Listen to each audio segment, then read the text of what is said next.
Hi grade 6. I'm just here in my yard and I'm going to show you some of the trees that grow here. We have to learn about the difference between deciduous and coniferous trees in Science 6. It's kind of windy. I hope the wind isn't too loud. These two coniferous trees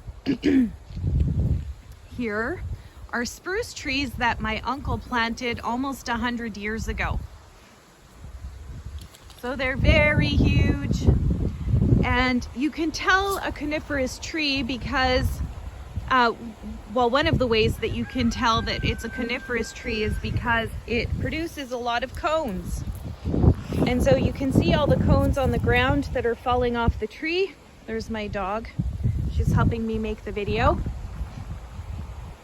And you can also see that this spruce tree has needles instead of leaves. Can you hear my rooster crowing in the background? Let's see if we can find some cones right on the tree. Looks like many of them have fallen off. We might have to look at another tree to see if we can find some cones that are growing right on the tree.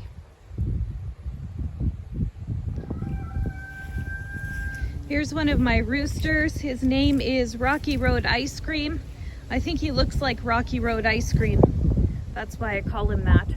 Okay, so now I'm walked over towards a different kind of coniferous tree that grows in my yard, which is actually a pine tree. I'm gonna look over here and we can see that there's little tiny cones growing on the tree. And pine trees have needles as well, but they're very long needles compared to a spruce tree. You can see that they're probably, well, we can do a comparison. I'm going to take a couple of these needles from the pine tree off, and we'll go over here and compare them to the spruce tree. And you'll see the difference in length. Sorry, I'm wiggling the video everywhere. So you can kind of see, you know, the pine needles are way longer than the spruce needles, and they're also a slightly different color green. So one of the things that one of the learning outcomes that we need to learn in grade 6 science is to be able to identify at least two coniferous trees and two types of deciduous trees. And so right now I've just shown you two different kinds of coniferous trees, a spruce tree and a pine tree. And you can tell the difference by the cones. Their cones are different and the needles are different lengths and also different colors. Okay, so just approaching my outhouse here because I wanted to show you these poplar trees. This is not a coniferous tree. These ones are very small. This one's a bigger size over here. You can see that there's leaves on the branches, not needles, and there's no cones. So this is a deciduous tree. I'll show you the leaves. Poplar trees have a round leaf and a smoother bark. It's a fairly smooth bark. I'm going to go back and show you how the bark is on the spruce tree and the pine tree.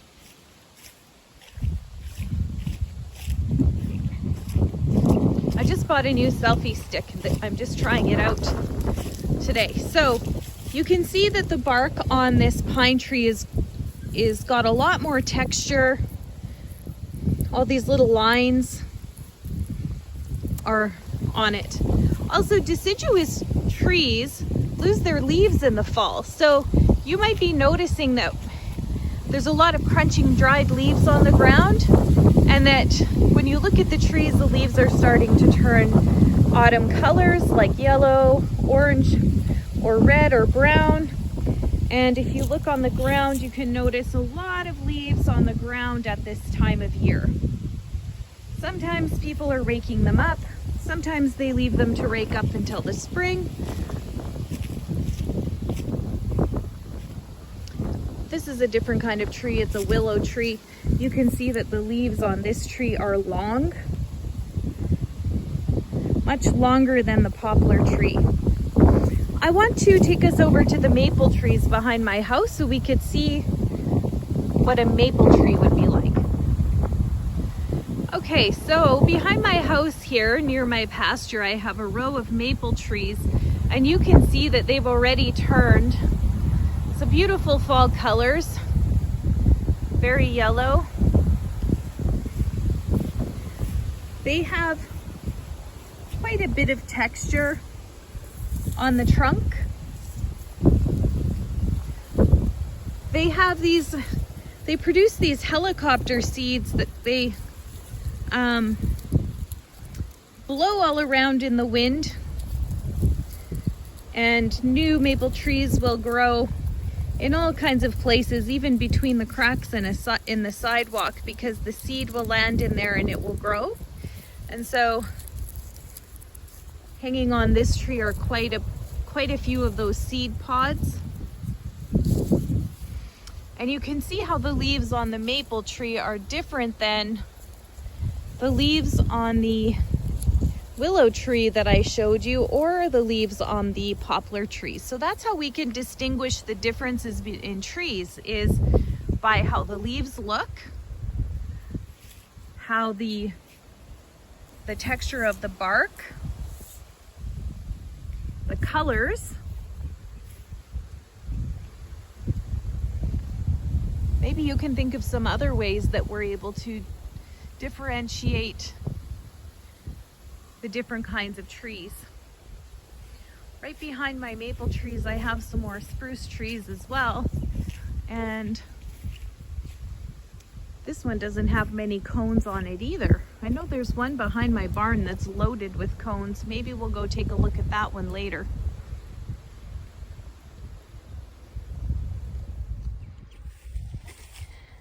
So now I'm just walking through my horse pasture because I want us to go and take a look at these other kinds of trees that grow at the back of my horse pasture called diamond willow. And I want to show you some things about the diamond willow trees. You can see my horse pasture flooded a lot this year. We had a lot of rain earlier this spring, and this great big lake formed. It's dried up a little bit. The water actually used to be all the way to this opening in the fence. I had to wear my rubber boots to walk out here, and the water was deep enough to kayak in, and also up to the bottom of my horse's belly. So it's become the home to a lot of different kinds of varieties of birds, different kinds of ducks and geese, and I even had a loon out here. But wet areas also make a good spot for diamond willow diamond willow trees to grow. And so here's the diamond willows, my diamond willows, and they have lots of little branches.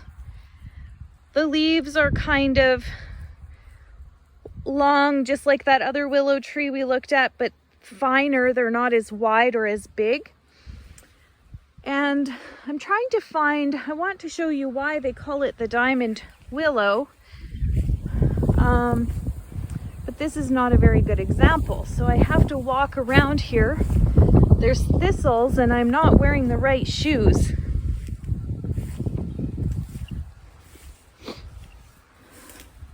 Okay, I'm gonna try to show you in here. If we look at the bark on a diamond willow tree, there's places on the tree where you can see the shape of a diamond. So here's an example of that. And this is a very special tree in indigenous culture because on the tree, sometimes in those diamonds, you will find something called diamond willow fungus. Here's a bigger tree. We might be able to find bigger diamonds. So you can see that the bark is rough in places. My dad likes to do a lot of woodworking type things, and he often likes to use, there's a diamond in the wood there. This is an older tree. Anyway, he often likes to use diamond willow to make walking sticks because of the diamond shapes in the wood. These trees are kind of, some of them are falling down. Willows kind of grow like this, and they like really swampy areas. You can see there's lots of water over there. And on these trees, in those diamonds, like in these diamond shape areas, sometimes a fungus will grow in there, like a mushroom. Fungus is a mushroom. And in indigenous culture, the diamond willow fungus is an important medicine. I've actually found fungus out here at times. I don't know if we'll find any today. I'm not really wearing the right shoes to look. Oh, here's a piece of fungus. It's our lucky day, grade 6. Ow. Definitely not the right shoes. So you can see on there is some fungus growing.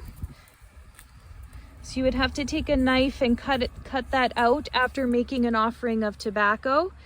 And really, only people who know what to use it for would do that. But you can use it to make teas or other medicines. There's actually another little piece starting to grow right there.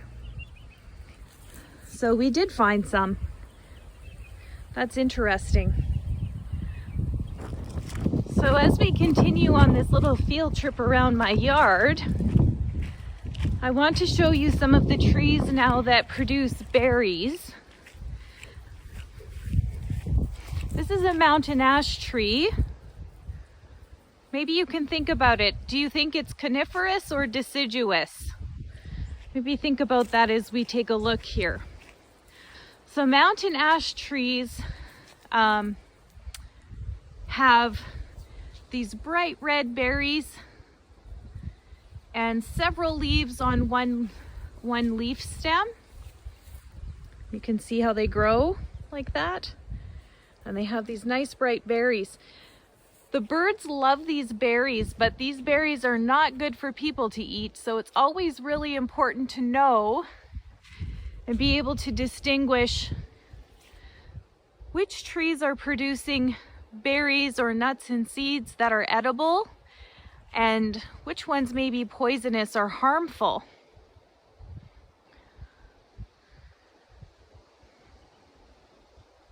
You definitely don't want to eat the berries off of a mountain ash tree. It looks very lovely though, and the birds really love them, and the birds can eat the berries without harm. So now we'll go and take a look at some berries that we can eat. Okay. Here are some high bush cranberry trees. I have a row of them here. There's about 3 of them, 3 or 4. And they get filled with these red berries as well. These are actually cranberries, high bush cranberries. They make delicious jelly. In Ukrainian, we call it kalena. Maybe some of you have seen or heard of the Kalena Country magazine. That's talking about Kalena Country, cranberry country. Sometimes people call the jelly that's made with these berries toe jam, because in the fall, when the berries are ready to be picked, they actually smell a lot like stinky socks. And If you're out quadding in the bush, or if I'm working in my yard, I definitely can smell the distinctive smell of the high bush cranberry. And these, you can see the leaves are turning a lovely red. The berries are ready to be picked. They're nice and juicy. They're actually quite delicious. And the berries are so heavy, there's so many of them this year that they're pulling the branches down towards the ground. High bush cranberries.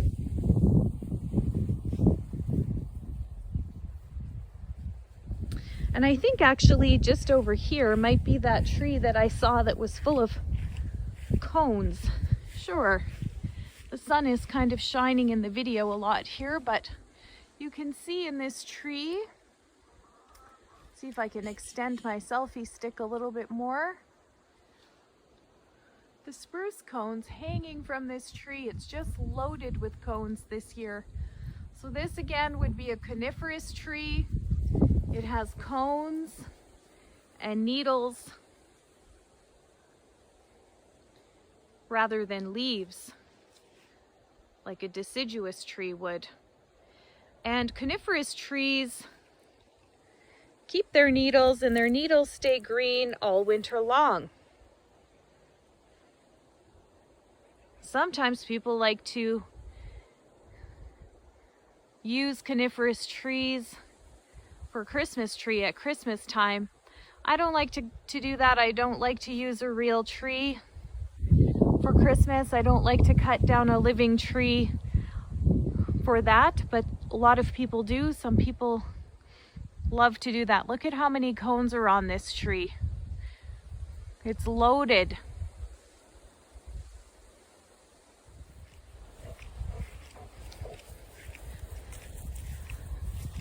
I have a lot of trees in my yard. This land has been in my family for almost 100 years. My grandparents immigrated here and they came to this land, and so the trees have had a long time to grow and establish themselves. And as we're walking along here, because see if there's anything else I want to show you, I just want to talk a little bit more about the importance of trees in Indigenous culture. So I've learned, because I've worked very closely with Indigenous communities in the past, and I've gone to many ceremonies and learned a lot of things from elders about the importance of trees in Indigenous culture. And I think if you completed the last science activity, I asked you a question: why, could you make a prediction as to why Indigenous people, or why in Indigenous culture they might refer to trees as a grandfather or grandfather spirit? I don't know what my dog is looking for in there, but she's going to be all stinky when I take her, when we get back in the house after. And Indigenous people use trees in ceremony all the time. They use branches of the willow tree to build a sweat lodge. They use a large poplar tree for the center pole of the Sundance Lodge, which is the most important ceremony in Indigenous culture. And trees take a long time to grow. Like the ones I showed you in my yard that are almost 100 years old. They've been growing here a long time. And it takes a long time to gain wisdom, which is usually why people kind of equate getting older with wisdom, although it doesn't have to be that way. And they will often say that grandfathers and grandmothers are wise. In Cree culture, they would call their grandmother Cookum and their grandfather Musum. There's some ducks, I'm scaring them away. And so in Indigenous culture, and I think even in our class discussions, we have realized that trees are something to be valued. It's something that they provide a lot for us. They help sustain the economy. They can provide us with food and medicines, shade and recreation, and many other things. And so trees are something to be respected and honored. When Indigenous people are harvesting trees for ceremony, they actually have an entire ceremony before they harvest the trees for the ceremony. And the ceremony is to show the value of the trees. So I think this video will be long enough. I want to make another video showing some of the things that live under the trees and in the trees and above the trees. But in this video, what I really wanted to focus on was just the differences between deciduous and coniferous trees, and distinguish between some different kinds of trees.